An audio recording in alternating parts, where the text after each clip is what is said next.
7:05, and as people try to join our presentation, I'm just going to go ahead and let them in the waiting room. But before we begin, I would just like to say welcome everyone to this presentation tonight by Pete Nelson. I'm excited about it, and I'm sure all of you are as well. Pete is a marvelous presenter, and he knows his subject matter so well. It's just such a wonderful thing that he is sharing his time and expertise with us tonight. And I know I am so appreciative, Pete. Thank you very much. We have a lot of people joining us this evening, and in an effort to make sure that we have really good sound quality, we are going to ask that everybody keep their mics muted for the presentation. Now, this doesn't mean that we don't want questions. We do want questions. So we're going to ask that if you do have a question, please type it into the chat. And then at the very end of the presentation, Kim Erland will go through and she will ask Pete those questions. So we encourage you to ask, but we'll just keep our mics muted for sound quality. And I would like to turn it over right now to Kim Erland, who can introduce our guest speaker for this evening. Kim? Thanks, Selena. Hello, everyone. I'm co-hosting this evening as North Country Community College's Diversity Officer and as a member of the Adirondack Diversity Initiative core team. If this is your first time tuning in, you can watch recorded content on demand earlier sessions that both North Country Live has produced, as well as the Adirondack Diversity Initiative's Anti-Racism Summer Series. These are all available on the YouTube channels for these organizations. And a copy of tonight's recording will also be posted at both our North Country Live website, as well as diversityadk.org, and on our YouTube channels, which offer the option for closed captioning. We really want you to stay in contact with North Country Live, and we are planning a fall series. It's still under development, but it will feature Indigenous voices and specifically our friends and neighbors at Akwesasne. So we're looking forward to announcing more details very soon about the fall series, which we anticipate will launch on October 1st. Now I'd like to introduce you to tonight's presenter, Pete Nelson, who kicked off our August series earlier this month. Some of you have heard me say this before, but for those of you joining for the first time, Pete has a background in diversity advocacy and education that spans back to the 1970s, including social justice programs in his hometown of Cleveland, Ohio, tenants' rights and in the inner city housing area in Chicago, and equity in education in Madison, Wisconsin. Pete is a founding member of the Adirondack Diversity Initiative and a mathematics instructor at North Country Community College. He's also a proud member of our college's diversity task force. So thank you so much, Pete. We're really looking forward to what you have to share tonight. I'm looking forward to sharing it. First of all, just to make sure, can everybody hear me clearly? Good. Okay. I am going to start off by sharing my screen here.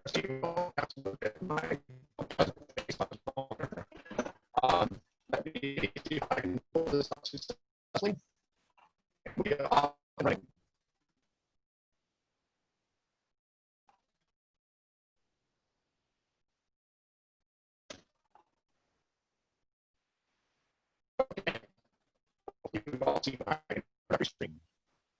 So Pete, you are sounding a little bit jarbled. I'm sorry to interrupt you, but you are sounding a little bit jarbled. Huh. Can you hear me more clearly now? Yes. Okay. Let me know if you have more trouble. I've sometimes had a little mic trouble, but I think we'll be okay. So, tonight I want to talk about the Adirondacks, and I'm doing that because it's really interesting. But there's a lot more to it than that. So, researching these place names. First of all, I'm no expert by any means. This is an unbelievably complicated subject. So, and that will be clear as we go. But I will try to offer you a perspective that may be new to you, or at least interesting. So first of all, I want to have fun with this. It is fun and it's interesting. However, I can't go on without talking about very serious things first. So there's the caution statement. I have some cautions to offer, and I take these very seriously. First of all, we really have to embrace uncertainty. The history of naming in any context is fraught with mistakes, false trails, misinterpretations, and that's all the more true in the Adirondack region. There's a lot that we just don't know, and I certainly am not going to claim to know something that I don't. So I want to embrace that uncertainty. I also want to beware of feelings of ownership. It's interesting when you talk about names and you consider a given name. Once you think you understand it, you think you have some kind of an ownership over it, sort of because names are personal and you feel that personal connection. And that's a mistake. These names aren't my names. These names are often not any specific person's name, and we don't want to own them. We want to learn about them. In this particular subject, especially in the Adirondacks, there's mythology left and right, and a lot of, frankly, bad scholarship. A lot of authorities or claimed authorities on names who've written or published or presented things have only gone skin deep and really have missed the story. A Wikipedia search doesn't help you, nor does most of written Adirondack history. Doesn't help either. So we have to be very careful of mythology, and you'll see that very clearly in some of the things that I'm going to go through. So there are real scholars out there, and I want to credit a few of them because these are people that I specifically relied on when researching this. So the first two are Mohawk scholars, Garon Hio Delaron and Jordan Engel, who created a map, among other things, called the Decolonial Map. And it is a map of northern New York into Canada that shows indigenous names.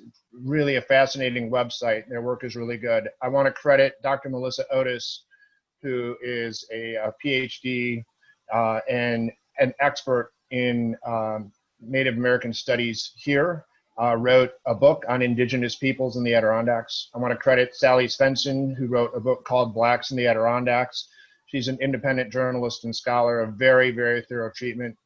Dr. Phil Terry is a well-known Adirondack historian, professor emeritus at Bowling Green University, and the late Mary McKenzie, who was the North Elba town historian and a professional grade historian. So there's a lot that will remain unknown, and there's a lot that I don't have any expertise in, but these people do, and they've been very helpful. Last but not least, we can't and mustn't appropriate names in their history. When we appropriate these names, we misrepresent a lot of things, and we put our own privilege and our own perspective in front, and that's irresponsible, especially when we deal with some things that are sensitive. And some of this is sensitive. My conversation with you tonight talks about diversity in the park, and that history is mixed, and it's difficult, and it involves a lot of oppression, and I cannot and must not appropriate names or use them inappropriately if I can avoid it. I want to speak very personally for a moment about one in particular. When I talk about Black history in the park, there is a word that has largely been excised from published versions of place names. It's the N-word, and the N-word was rife throughout Adirondack place names. I won't utter that word. Absolutely will not. It is inappropriate. It is violent. It is hurtful. It has no place in scholarship. It's unnecessary to utter the word. Most people, I'm thinking of some of my colleagues, probably don't know this about me, but for many years, I played in a band that had one of the founders, one of the bedrock people in hip hop. And I've heard that word used a lot. It's not my word to use. It is absolutely the purview of other people and not me. So I will talk around it because its place in this history is important, but it doesn't need to be uttered, and I will not do so. Okay. Researching Adirondack place names also, and this is, I guess, the theme that that I'd like to bring to this, it reveals a more accurate and more inclusive history here in the park. And that's pretty important because the history that most people know, that is represented in most publications and most writing about the Adirondacks, is really mythology. And it's particularly written by privileged males who were in love with the idea of wilderness. There was a wilderness ethic that grew up around the Adirondacks, and it got recorded. It was the dominant view, and it still is. If you read the Adirondack Reader, or if you read the history of the Adirondacks two-part volume by Alfred Donaldson, you get wave after wave of it. The problem is that mostly it's not right, and mostly it's not true. And in being not true, it leaves out or marginalizes lots of people who lived, settled, and worked here. And it leaves out, when it does that, really interesting contributions that the Adirondack region made to American history, of which most people are not even aware. So privileged visitors, privileged writers did name many places in the Adirondacks, usually out of their imaginations, we'll put it that way. But the quote-unquote common inhabitants, the people who lived here, who have always lived here and continue to live here, have named many more places. So it's fun and satisfying to try to reveal some of that. So just briefly, I want to continue to set this theme. So here's the way most people see the Adirondack Wilderness in, let's say, the mid-1800s. It's a romantic and very much of transcendentalism movement, philosophical and cultural movement that started to coalesce around the idea of a wilderness ethic. So these three quotes, I think, are very telling. And they describe, each of them in their own way, a wilderness that is unknown, unexplored, unpopulated. You know, the first acts these echoes ever heard, writes Emerson, on the shore of a lake. Or the discovery of Dr. Livingstone by Stanley in 1871 is, you know, occurred before most New Yorkers knew anything about the Adirondacks. Well, that isn't really the case. So now I'm going to try to do a little technical wizardry, so bear with me. Note the date on Emerson's poem. He wrote the poem, The Adirondacks, in 1858. Here's 1858. I'm going to go away from PowerPoint for a second and pull up a high-resolution map. Hopefully you can see that high-resolution map in front of you now. This map was composed in 1858. And I'm showing a tiny section of it. It was a map of all of Essex County in great detail. The section I'm showing is where I teach. I teach at the Ticonderoga campus. And I'll just briefly scroll through. But if those of you familiar with that particular area of the park, you'll notice that the names of peaks, the names of almost all the water bodies, including in the Fair Lakes Wilderness, which is very wild today, water courses, all the way over to Scroon Lake and into the interior of the park, Paradox Lake, Crane Pond, Crab Pond, they're all named. And indeed, if I had time to take you through this whole map, you would discover that in 1858, almost all the major features in the Adirondacks were named or had been named and renamed. So we need to explore that, because the idea that this is a wilderness nobody knows about rewrites history, and it rewrites history the wrong way. So let me go back to my PowerPoint. So very quickly, like, here's the traditional layout of Adirondack eras. You know, the transcendentalist privileged writers who wrote the history that we still read thought of it as a dismal wilderness, you know, rarely visited by Native Americans and unexplored and empty, well into the middle of the 19th century. And then we begin to explore it, industry comes in, and ultimately this wilderness aesthetic leads to a park. So this is the romantic version. Here's a much more realistic version, and it will speak directly to some of the place names that I'm going to explore. So first of all, the Adirondacks were never unexplored, and they were never unpopulated from 9000 BC all the way until now. They were the home of indigenous peoples, and they've been the home of indigenous peoples throughout that history without a break. I'm not visiting, but living here. The archaeological evidence, the oral tradition, the cultural evidence is clear and unequivocal. Then after that, there was a period of exploration, military battles and conquest, mostly in the Champlain Valley, and exploration that was much richer than most people realize.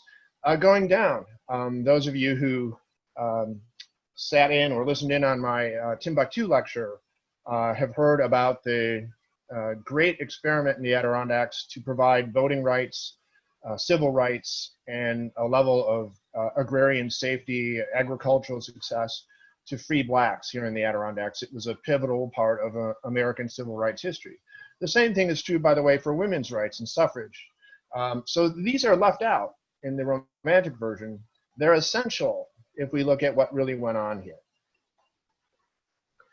I won't go through this in detail, but when we leave out the actual history, we lose a lot. All of these things that I've listed here, which I've talked about at one time or another, are all true. And they're all things that defined the history of this country and affected it in ways that people don't necessarily know about.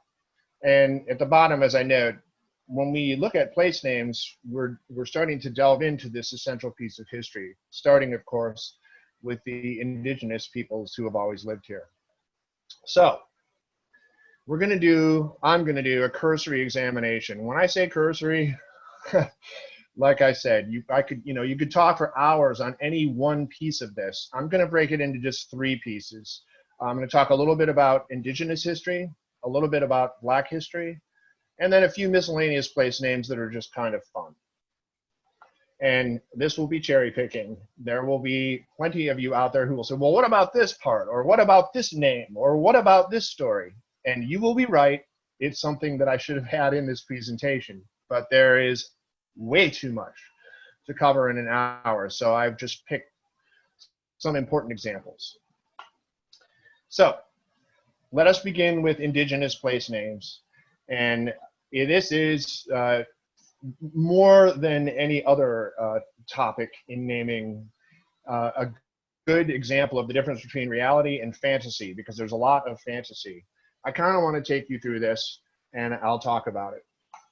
So let's start with the Granddaddy, the actual name of the region, the Adirondacks. This has been debated a lot. What does it mean? The conventional wisdom, if there is one, is that it means that it comes from a Native American term, those who eat bark or bark eaters. And there have been people who have said that's wrong.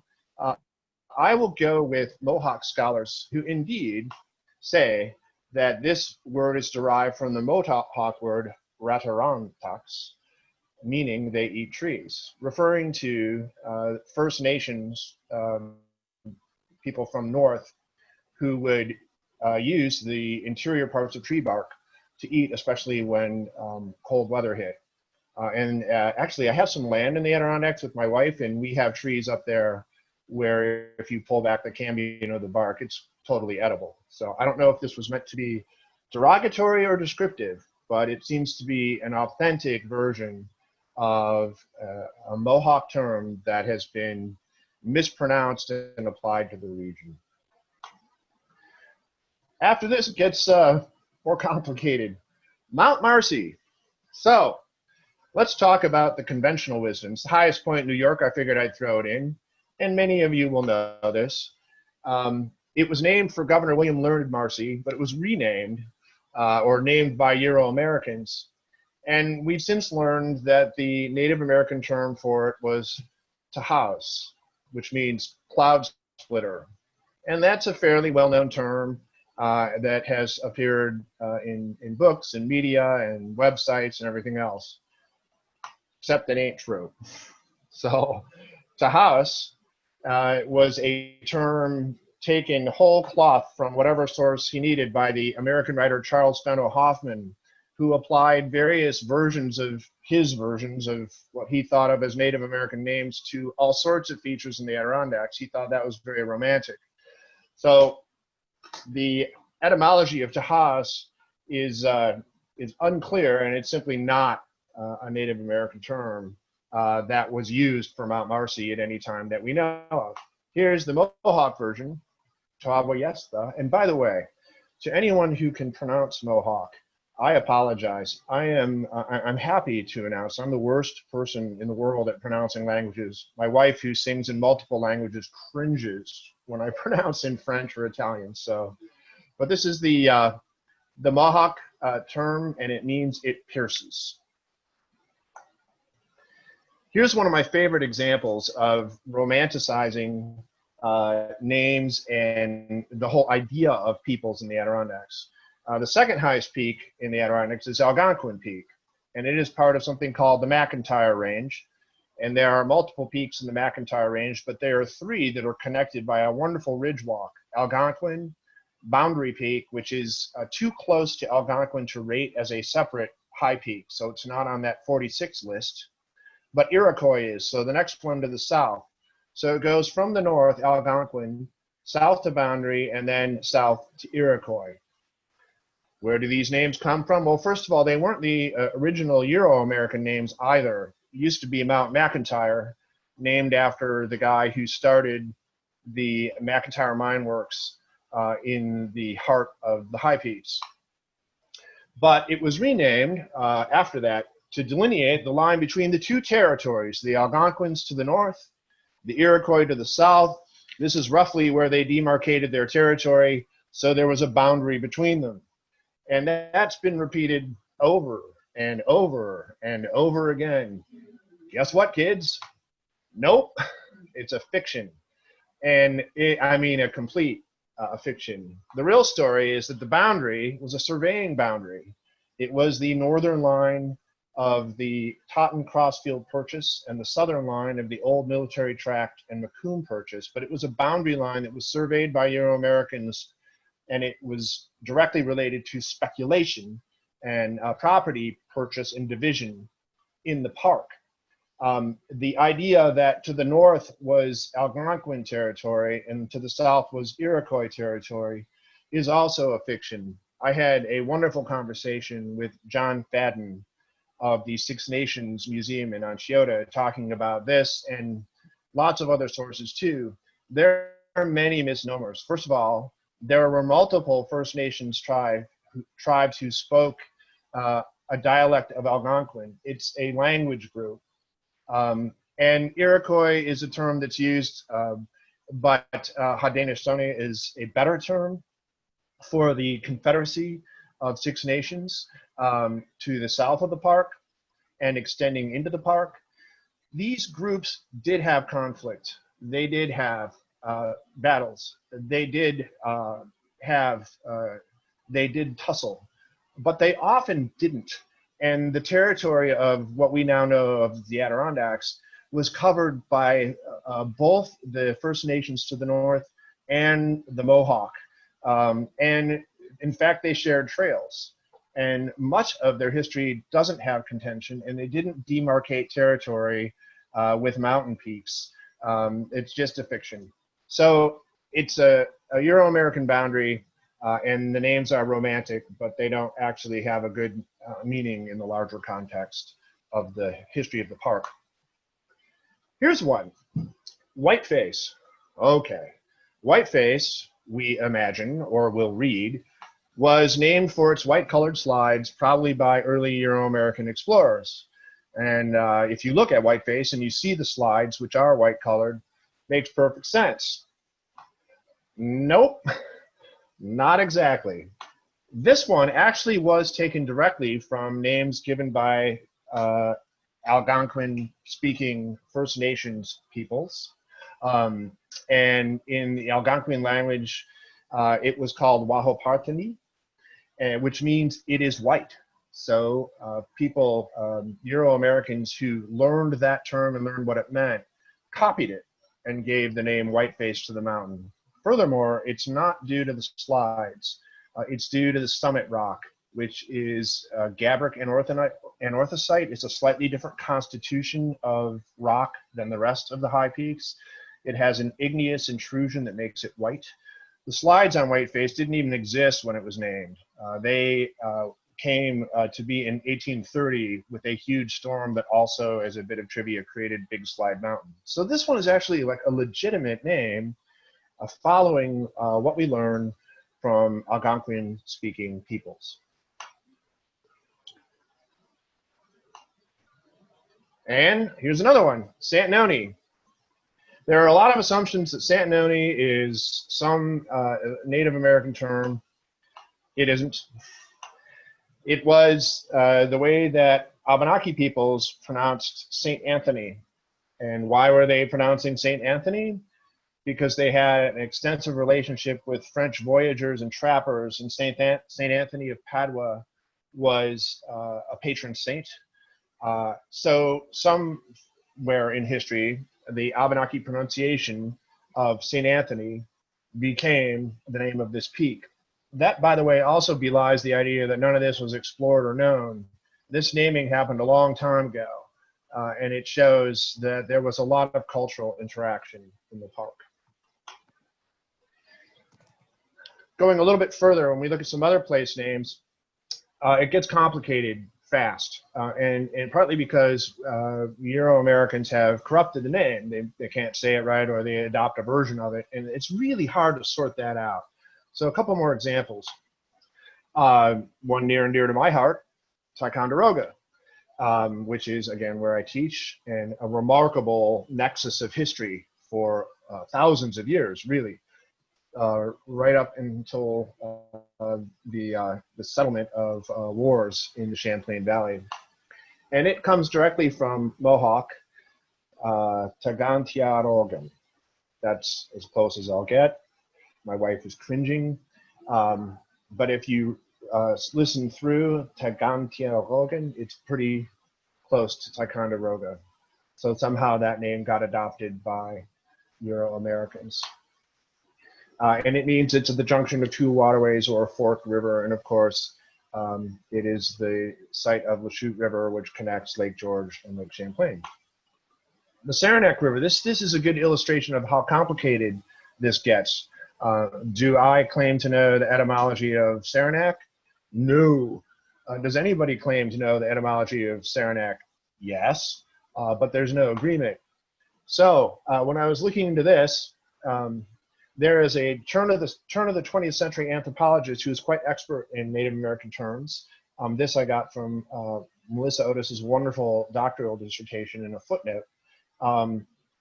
He believed that it was a corruption of the Abenaki word Salonak, related to sumac, and particularly a sumacs that grew closer to the mouth of the river. But at the same time, Mitchell Sabattis, the great Abenaki guide and Adirondack resident, he had a first-person account that it was from an Abenaki word that I won't even try to pronounce, but meaning the entrance of a river into a lake, and there is evidence that it was the original Abenaki name for the area around Plattsburgh Bay, which is right, who knows? But it's just interesting to delve into and see how much uncertainty we have. And experts better than me will have to weigh in on the actual etymology of Saranac. I will conclude this part of it by saying, though, I'm no expert in Native American terminology in the Adirondacks, but I can assure you that most of the place names you hear are faux. There are a lot of them around where I live. I live in the Keene area. I have a relative who just bought a house on a property called Nodineo, which is supposed to mean Hill of the Wind. There's no evidence that it means that exactly, or that it's even a legitimate term, and that's just one of many, many examples. So difficult to sort out, but the takeaway is that these features in the Adirondacks, these essential parts of this territory, have been named and known and climbed and paddled and swam and understood for centuries and centuries. Okay, the second part, just talking about place names, is to talk about Black history in the Adirondacks and Adirondack place names associated with it. So, first of all, ever since Euro-Americans have explored this area, Blacks have been part of that. They just don't get mentioned in history. But we know from scholarship that by the late 1700s, there are hundreds of slaves here in the North Country, and there are an increasing number of free Blacks that are starting to settle, that are homesteading, that are farming. Minton Northrop is a fine example. Solomon Northrup's father, who was living in Minerva shortly after 1800, very, very early. There are extensive records of Black soldiers fighting for the North Country in the French Indian, Revolutionary, and Civil Wars. Some of them are early explorers of the Adirondack interior. Dyer Thompson was with explorers who explored the interior of the high peaks for mines. Lyman Epps, who you'll hear about again in a moment, was a guide and cut the first trail to Indian Pass and was an expert in Adirondack territory. The advent of industry, particularly mining more than logging and more than other industries, brought many Black laborers to the region. And this is over a period of well over a century, more like 150 years. All of these mean that there is a presence in the park of Black Americans. And so place names crop up. And this is where the story gets uncomfortable and unfortunate. So first of all, place names begin to appear, and ultimately they proliferate. When I say proliferate, there are dozens of examples throughout the park. They're almost always about skin color, though. They're rarely about personal names, or if they are, that's lost in history that wasn't written in any detail. So a lot of incomplete and hard to sort out history. When you have more generic names, descriptions, pejorative descriptions, and you don't have the legacy of families and the personalization of it, it's hard to understand the importance of the names and the people who went with them. So it's incomplete. It's very hard to sort out. Sally Svenson's book is wonderful, and I highly recommend it. And it's a good example of, first of all, excellent scholarship, and second of all, how hard it is to dig through the extant records and start to construct a narrative. But what we can say is that most of these names were references that cropped up because of the presence of settlers or laborers, and almost all of them were demeaning and dehumanizing. In other words, almost all of them used the N-word. It's important to say now that N-word, by the way, and this is clear from history, was a violent and dehumanizing word for more than 200 years. The earlier references to that word are mixed, but they become negative in the middle of the 1700s and even before that. And there's no question that when these names were applied here in the Adirondacks, they were pejorative, they were demeaning. So lots of names. I'm just going to give a few examples. In the Western Adirondacks, there's a Negro Lake, and not far from it, a Negro Pond. In near Bloomingdale, near Saranac Lake, there is a Black Brook or Negro Brook, and that was part of what you will hear on the next slide, something called the Smith Lands. There is a Negro Hill, all but forgotten. The name no longer appears extant on maps that I know of, but it was referred to that for a long time. It's near Elizabethtown. It was associated with mining. There was a large mining operation, and there were Black laborers there. All of these examples you see in these four actually used a different word than Negro, and today use the word Negro or Black instead. They've been revised, as it were, but it doesn't hide the ugly story behind them any better. Not all references were pejorative, so you have to be careful. And this is where my amateur level of delving runs up against the difficulties in making sure you get the story right. So a few examples. One that I really like is a steamboat that plied the waters of Lake Champlain and brought people to Adirondack destinations. An early Champlain steamboat was called the Molyneux, and it was named after Tom Molyneux, who is a well-known boxer in his day. And this is way back at the turn of the century, around 1800. His history is a little unclear, but he was a slave and he won his freedom. Some say he won his freedom through boxing and wagers, but I guess nobody knows for sure. What we do know is that he was an expert boxer. He won his matches in New York State. He lived in New York State for a while, and then ultimately went to Europe, where he became something of a celebrity, and was a celebrity as a sportsman in the United States as well. So this steamboat was named after him in homage to his time in New York. His life story is difficult and ultimately tragic, but the name sticks. Black Brook, let me go back to that. I don't know how many there are in the Adirondacks, a lot of them. And some of them are clearly demeaning pejorative terms, or that's their etymology or history. Certainly the one near Bloomingdale fits that description. Others not. Others, historically, it shows that the name was given based on the color of the water, how close the forest was to the stream, darkness, if you will. And it's hard to sort that out. Another example is a street near where I live, Negro Way, which has caused some consternation because it was considered pejorative. Well, it's fair to consider those feelings always, but Negro Way is an Italian surname. The road is named after a family that first lived down the road. And then a fine example is Timbuktu. Timbuktu was a name that appears in Adirondack history, and it brings us to our next slide. And it is, of course, also a legendary place on the African continent. So if we're going to talk about Black place names, we have to talk about Garrett Smith and his remarkable plan. Garrett Smith was a white abolitionist, the son of a fur trader named Peter Smith, who made a fortune working with John Jacob Astor. And ultimately, Garrett owned more than 500,000 acres of New York land. His father gave him the business and the management of the lands.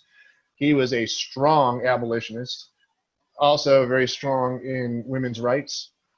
And he came up with a brilliant idea. Since I have all this land, I'm going to give it away. And the reason I'm going to do that is because in New York State at the time, there was a law on the books. If you were a white man, you could vote. If you were a black man, you had to have property worth at least $250 if you wanted to vote. Garrett Smith and other abolitionists saw the opportunity to vote as critical in securing civil rights and citizenry, full actual citizenry for Black Americans. So he gave away 120,000 acres of land in the Adirondacks to Black families who could move from downstate, take possession of the land, farm it, and improve it to the point where the value was high enough that they could vote. Also, the agrarian life was considered to be, by many abolitionists, to be a dignified way to build mixed communities that were safer for Blacks. So the idea was hot for a while. I mean, it was promoted by leading abolitionists. I won't read every word on the slide, but those are names that many of you will recognize, of course, Frederick Douglass. Ultimately, a combination of factors made it hard for this plan to succeed. So less than 150 families accepted grants. But there were two areas in the Adirondacks in particular where these communities began to grow. And the place names that go with it are interesting. So one was Timbuktu. Timbuktu, which I talked about a couple weeks ago, was the largest of the free Black settlements in North Elba, near the ski jumps. And the Epps family, Lyman Epps Sr. being the explorer I referenced, the guide that I referenced on a previous slide, anchored that community, founding the church, starting a school, and became fixtures of the community for more than a century. And that's the longest legacy from this era. an interesting footnote to Timbuktu, which ultimately plays a very important role in establishing the idea of free soil and black voting rights, but ultimately fades mostly into history. One interesting footnote is this, once again showing that the whole question of place names is difficult. You can't take the things for granted. So is Timbuktu a misnomer? If you follow what Mary McKenzie researched, it is. She researched the name Timbuktu and determined that it was used by John Brown, the abolitionist who moved to these free lands to help this project succeed. He used it in the letter in 1848, and the word was not used again for many years until John Brown used it again. None of the black families that lived there ever referred to it in any correspondence, any letters home to families, anything at all, doesn't use the word. It's Alfred Donaldson in his 1920 History of the Adirondacks that popularizes the idea that it was named Timbuktu. There's really not any particular evidence that that's what anybody called it, except John Brown in his letter and Donaldson almost a century later. Still, the idea of it and the reality of it as a place name is essential in civil rights history. The other place which has faded away was specifically named Blacksville. It's by present day Loon Lake. And this was the dream of an abolitionist named Willis Augustus Hodges, who was a strong black abolitionist, newspaper publisher, writer, orator, by all accounts, an excellent orator. And he gathered a few families to take these land grants from Garrett Smith to start a community that he hoped would be an agrarian model for blacks throughout the country. And again, it didn't work out. Lots of reasons for that. The fugitive slave law, the difficulty of farming in the Adirondacks, the amount of money that it took to start a farm from nothing. Those proved to be impediments, but it was his dream, and Blacksville was a place. It has faded, but its history has not. There were many other locations where the Garrett Smith experiment and these Smith lands affected Adirondack history, Vermontville, St. Armand, and elsewhere, and including some places outside the park. Most of that history has faded, or names have been altered. But when we look back on it, we understand that we can't compartmentalize black history as though it's something different from Adirondack history. It isn't. And because of the importance, the centrality of civil rights up to this day, of course, it's important history. So that's the second piece. Finally, just for fun, I included a few others just to show how broad this range of place names is, and how interesting or complicated it gets.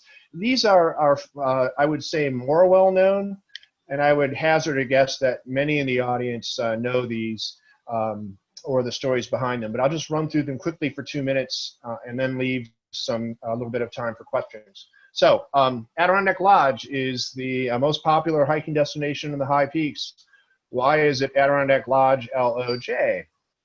Probably many of you know this, but that place name was because of Melvin Dewey, the librarian, writer, and scholar who created the Dewey Decimal System and was very interested in reforming language to make it syllabically less complicated. He didn't want a D, a G, and an E when a J would do. So it was Adirondack Lodge. He renamed it from Adirondack Lodge with the D, the G, and the E just before the turn of 1900. It's worth saying that Melvin Dewey was a virulent racist and sexist whose Lake Placid Lodge, Lake Placid Club, excuse me, would not admit blacks, women, or Jews. Anti-Semite as well, obviously. He was not what you'd call an inclusive guy, but his legacy lives on in this odd spelling. Calamity Pond is one of my favorite places in the world. It's in the middle of the southern parts of the High Peaks Wilderness. You walk along a trail for 4 miles, you turn a little corner, and there's a marble monument sitting in the middle of the wilderness. You wonder, how did it ever get in there? It was dragged by oxen. The pond was called Duck Hole until David Henderson, who was one of the founders of the McIntyre Iron Works, was accidentally shot there in 1845. The monument's still there, and that is now Calamity Pond. It's a beautiful place. Esther Mountain, another fine story that many of you may know.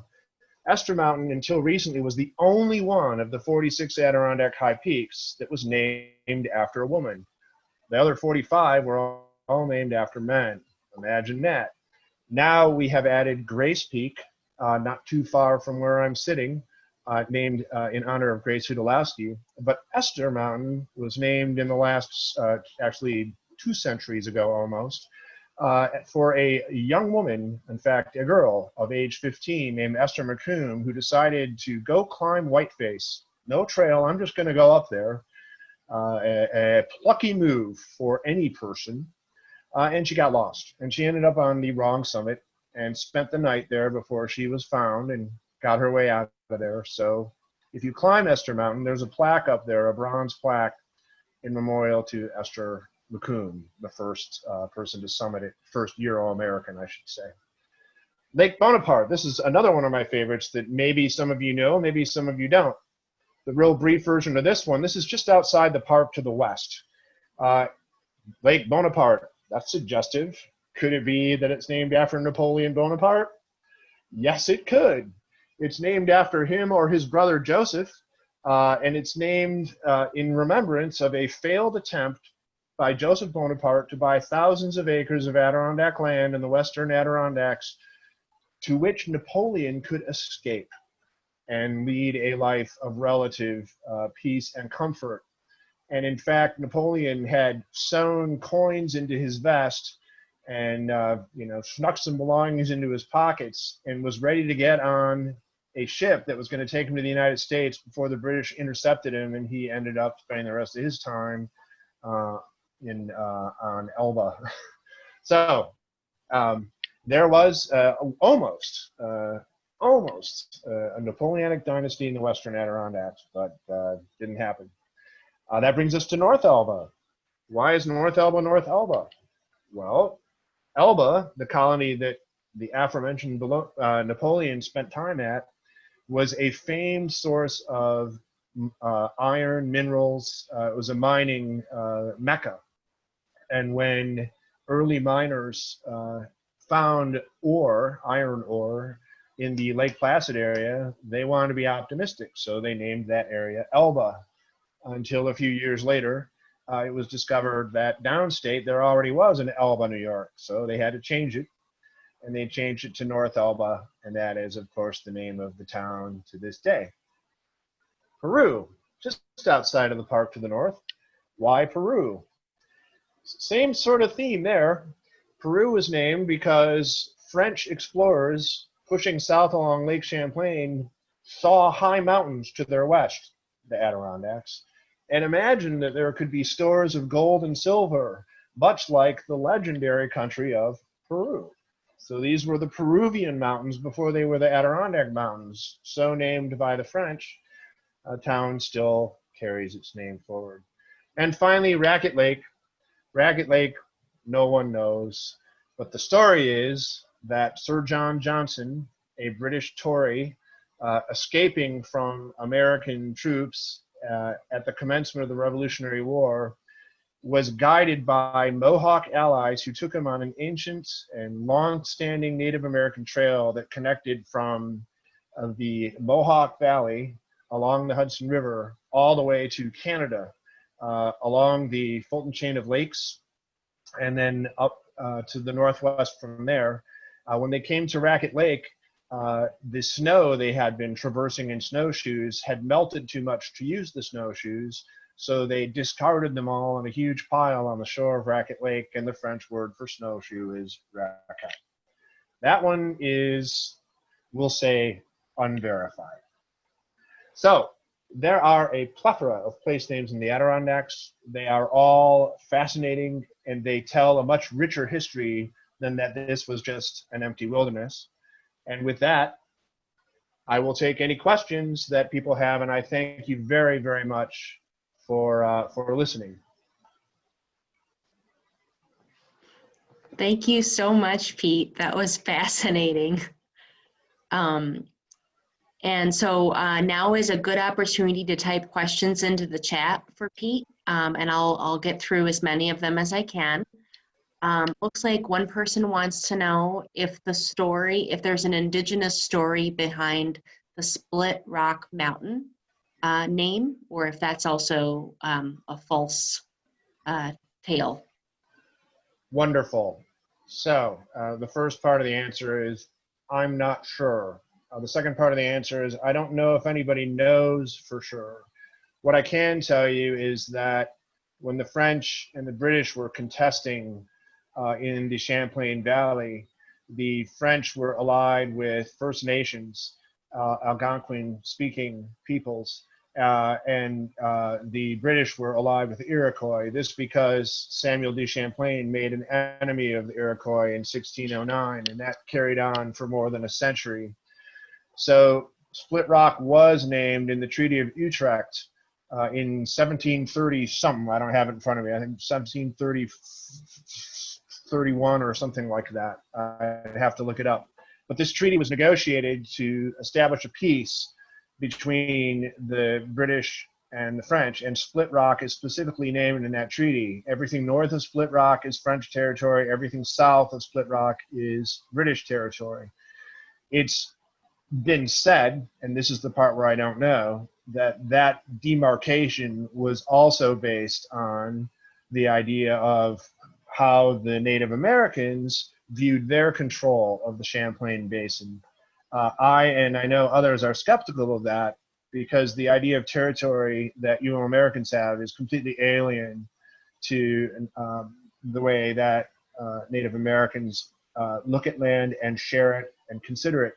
So maybe somebody in our audience knows better than I do, but as far as I know, it's definitely a demarcation that Euro-Americans established by treaty. It's a big question whether that was actually any kind of demarcation used by the Native Americans who shared this landscape. Thanks, Pete. Another person is wondering if the place name Osita, if you know where that comes from. Oseetah?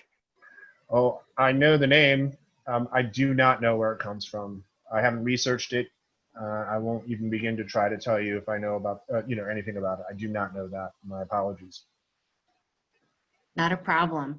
Do you have any recommendations for sources to learn more about what we've talked about tonight in general?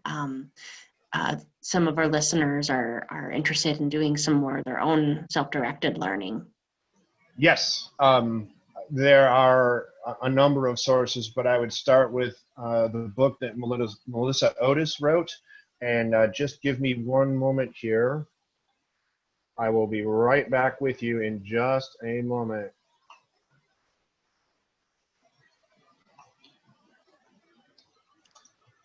It sounds like there's interest in understanding some of those property names that you mentioned too, Pete, and trying to decipher whether they are truly Native American in words or in stories, or if they have that faux heritage.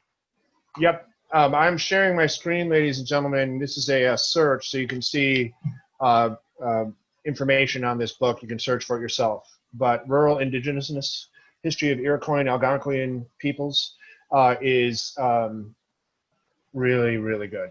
And it talks a lot about the broad tapestry of this history. There are some other sources for place names. Let me try to pull up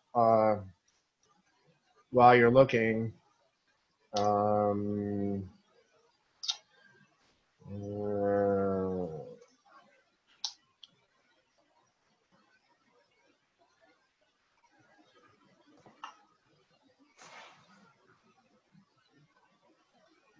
And we can place these resources on our college's diversity website for attendees to revisit as well.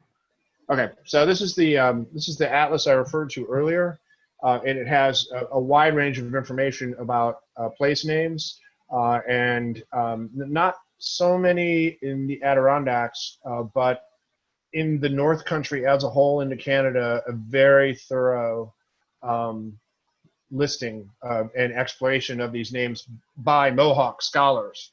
I highly recommend that. Yeah, that sounds great. And it's wonderful how tonight's talk is an excellent bridge between our August topic and our fall series coming up on the Indigenous voices of our region.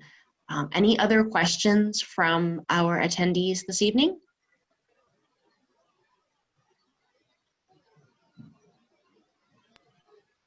All right, we've got another listener saying they've heard a lot of the brooks and streams named in the area that may have been named using that N word originally and were renamed later. And I think you spoke a little bit about that earlier, Pete, but is there anything else you can expand upon related to those place names? Just two things. First of all, what Leslie has typed in, as far as I know, is correct.